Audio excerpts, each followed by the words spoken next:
Good morning, Teresa with Our Home Life. I'm going to be making monster cookies, and I'm going to be using, they're going to be holiday cookies, so I'm using the trees and stockings and the mini M&ms that are the red and green.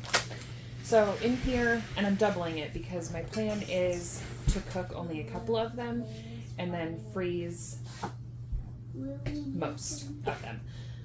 So I can cook them later on, because I would love to have just one baking day where I'm cooking all of the things, but our oven heats this place up pretty crazy. So if I do it out over a couple of days, I think that will work out better.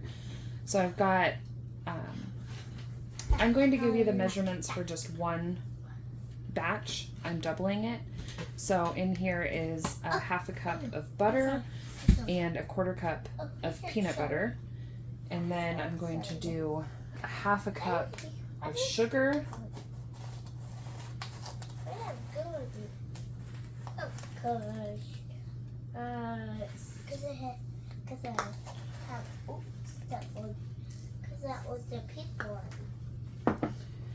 and a half a cup of brown sugar. Where are you going?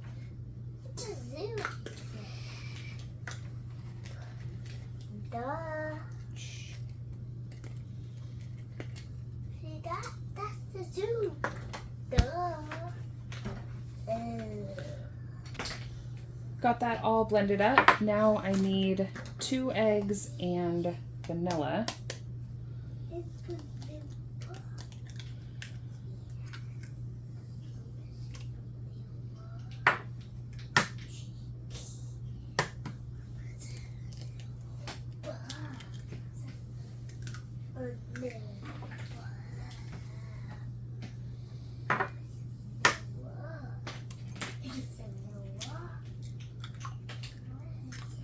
And normally the kids would be helping me make all these cookies, especially my daughter, but our kitchen is just too small for that. So it is just me and the kiddo home, the little one, and we are in the kiddo home. We are in our home. And just making up cookies. I love cookies. To freeze up.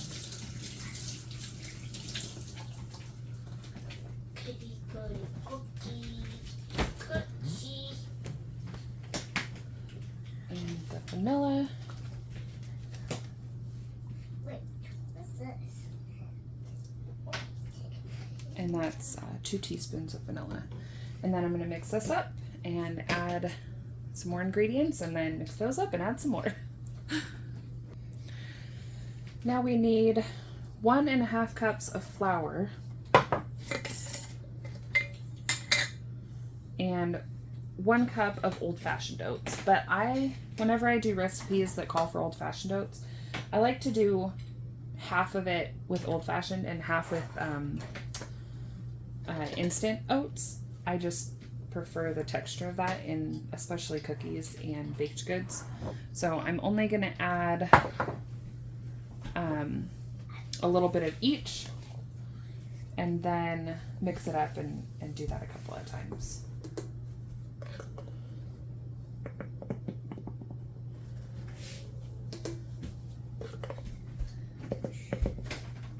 Mama, I love you. I love you. You be quiet. I saw my buddy can help me make the evil guy. Oh. You can see right there. I'm going to be right back. Okay, I'm back.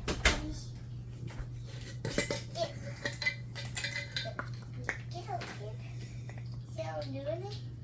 I'm giving it golden. And I'll mix this up and then add the other half of the dry ingredient. I have a teaspoon of salt and a teaspoon of baking soda in here, and I'm just going to sprinkle that in here. Finish adding the other half of the ingredients, mix that in, and then I will add in the chocolate the M&ms and the white chocolate chips. Okay, now it calls for a 1/2 cup of mini chocolate chips and a 1/2 cup of mini M&ms if you're making like just regular monster cookies. So I'm gonna do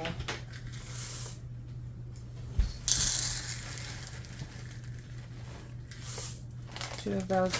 And every video I watch of people making cookies, they don't finish mixing the chocolate chips and stuff in with the mixer. I've never mixed them in by hand. I don't know if that's their cookies turn out better than mine or what, but I've never had any complaints. So these did get like melted a little bit, so there's gonna be some chunks in there, but it'll be fine. They'll melt down, and I'm gonna mix this up, throw a couple in the oven for today, and then put the rest of them on a cookie sheet in the freezer to bake up closer to Christmas time. And then also I'm going to be making oatmeal chocolate chip peanut butter bars. So I'll probably add that on after all this is done. So I'll mix this up, show you what they look like out of the oven and then out of the freezer. I'm only going to do a 1/2 batch of this oatmeal chocolate chip peanut butter bars because I don't have a 9x13. I only have a 9x9. So I'm gonna, instead of trying to do 2 batches, I'm just gonna do a 1/2 batch of this. So I'll give you the instructions for like a full batch for a 9x13. So I have a 1/2 stick, or 1 stick of butter, sorry, and a 1/3 cup of peanut butter in here. And now we're gonna do a 1/2 cup of regular sugar and a 1/2 cup of brown sugar.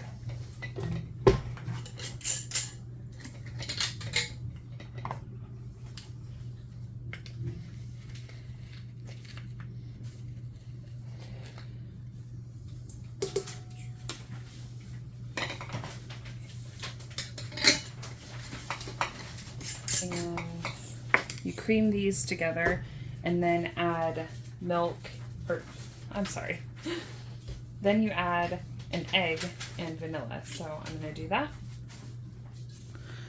Now you add 2 eggs and vanilla.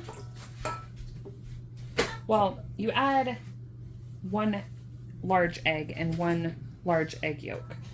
But I just have medium eggs, so even if I was doing a full batch, I would add just 2 medium eggs. I'm going to blend this up and then measure out the rest of the ingredients.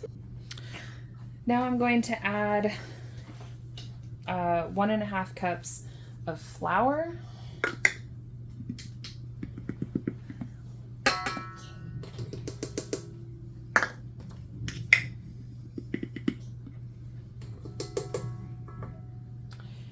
And it's 1 cup of old-fashioned oats, but I like to do 1/2 of each.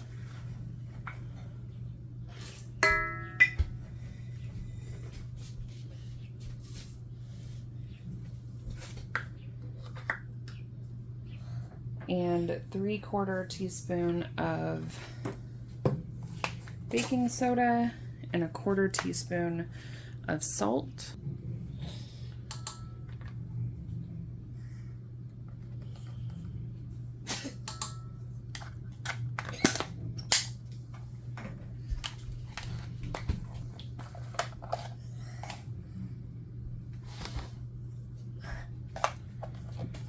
Love you. Love you. Careful, sir.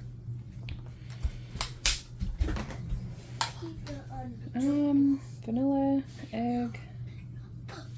All right, so I'm gonna mix this up, and then it calls for 1 cup of peanut butter chips and 1 cup of chocolate chips.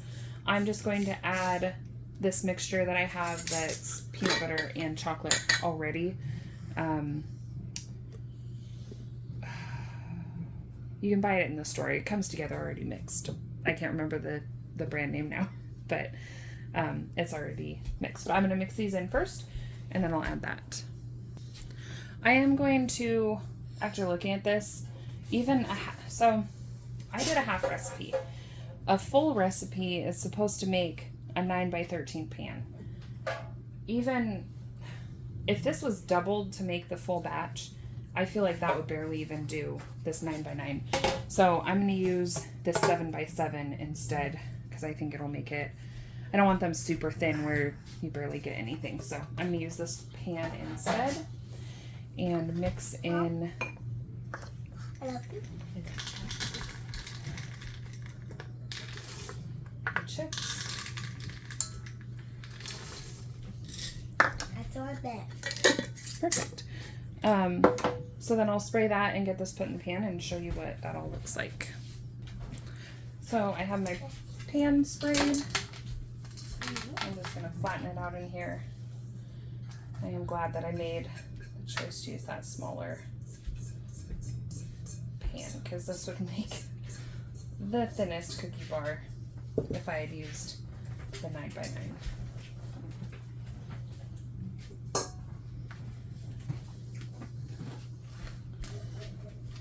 So this is going to bake at 350 for 15 minutes.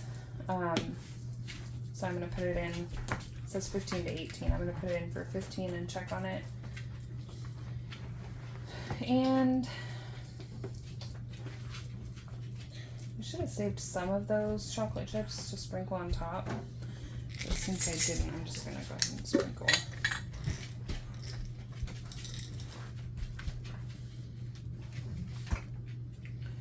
Sprinkle a few on there. That'll work. And then I'll show you what this looks like. Hopefully it turns out just fine. It's been quite a while since I've baked this, and I don't have any notes on this recipe, so I believe this is the one we like. Hopefully it is. If not, I'm sure we'll end up eating it no matter what. But I'll just make sure that after this is baked, I'll write notes on my recipe so that I know for next time. I was able to get 50 cookie balls to go in the freezer. These ones are almost all the way frozen. These ones haven't been in yet. And then I cooked up 9 cookies for Dow, and my son's already ate the rest. This is done. I haven't tasted it yet.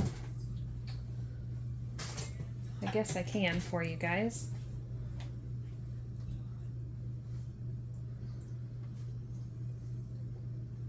It's very crumbly.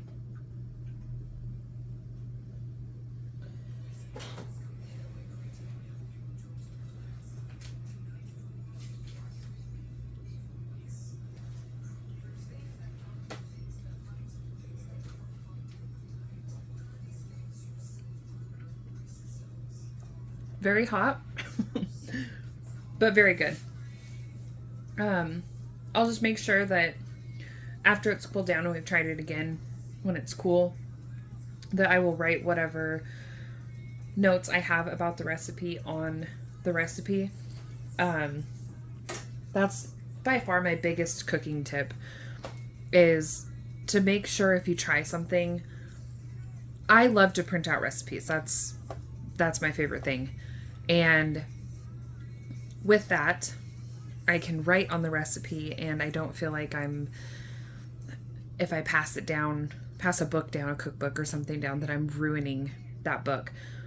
But also, if you write the notes in there, then if you do pass it down, people know how you made it and can recreate it and not have to go through the same trials that you went through to get to it. Sorry for saying so much.